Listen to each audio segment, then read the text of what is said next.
everyone, welcome back to my channel, Crochet Bits and Knits. So today I have a quick and easy tutorial on how to do the long tail cast on method.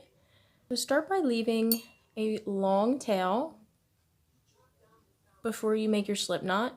So to get a better idea of how long you need your tail to be, you want to wrap the yarn around your needle the same amount of stitches that you plan to cast on.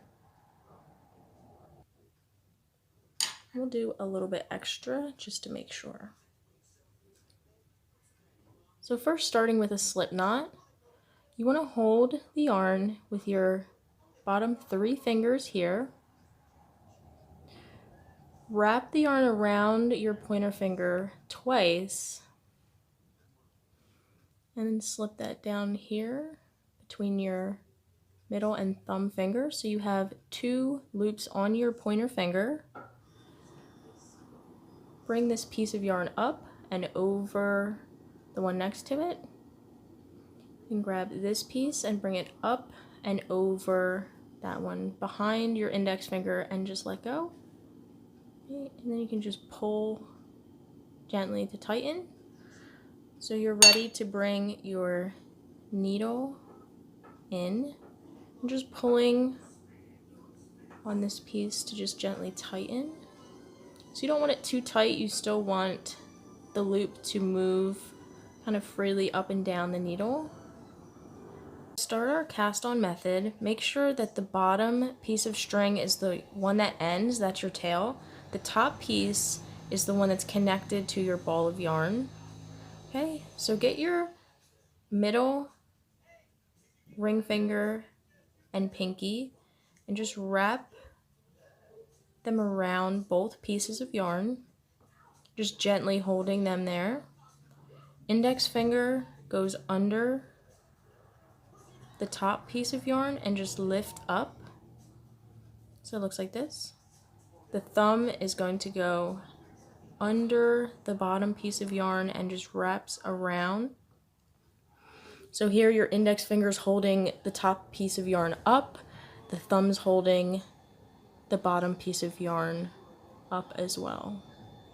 Okay, so to start, bring your needle and go under this piece that's in front of your thumb. So it's going under this piece and in front of this piece. Okay, and it's going to make its way around this piece here. Right, so it's going to look like this. And then back through and let go with your thumb. Bring your thumb back down to pull this bottom piece. Cast it on 1 stitch. Now this also counts as a stitch. That was your slip knot, so we have 2 stitches on our needle. Okay, so we'll continue. So again, your bottom 3 fingers are holding the yarn, both pieces of yarn. That's really your tension.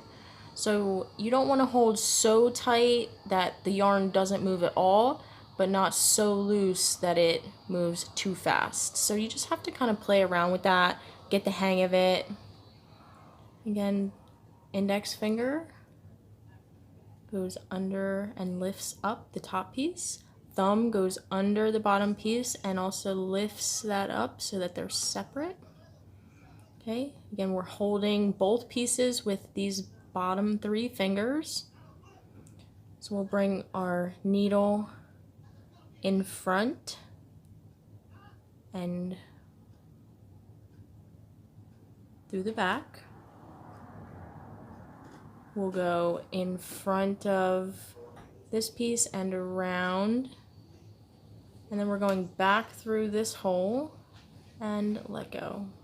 Bring your thumb back down to pull the bottom piece to just tighten it. We have 3 loops on the needle.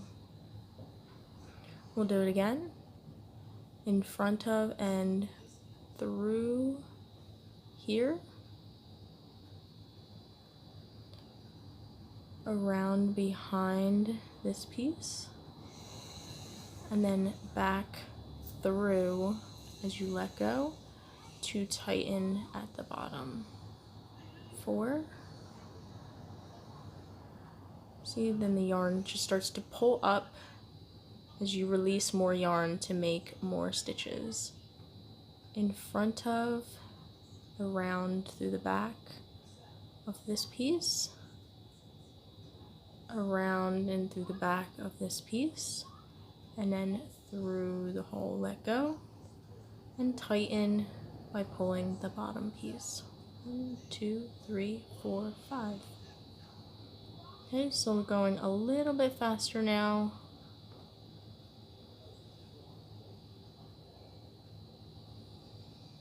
And pausing and rewinding the video as much as you need to. Oh, we have a snag.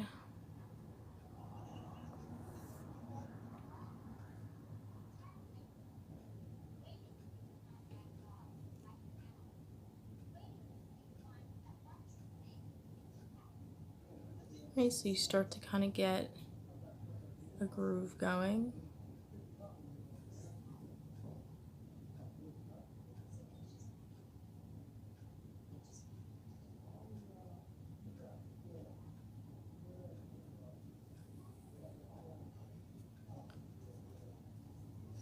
We'll do one more. Around and behind the piece in front of your thumb, going in front of the piece that's behind your thumb. So you're going right through that hole. Going around and behind the piece that's in front of your pointer finger, and then back through this hole as you let go and bring your thumb down to tighten the stitch. Good. So hopefully you have a better idea on how to do the long tail cast on method. Thank you so much for watching my video.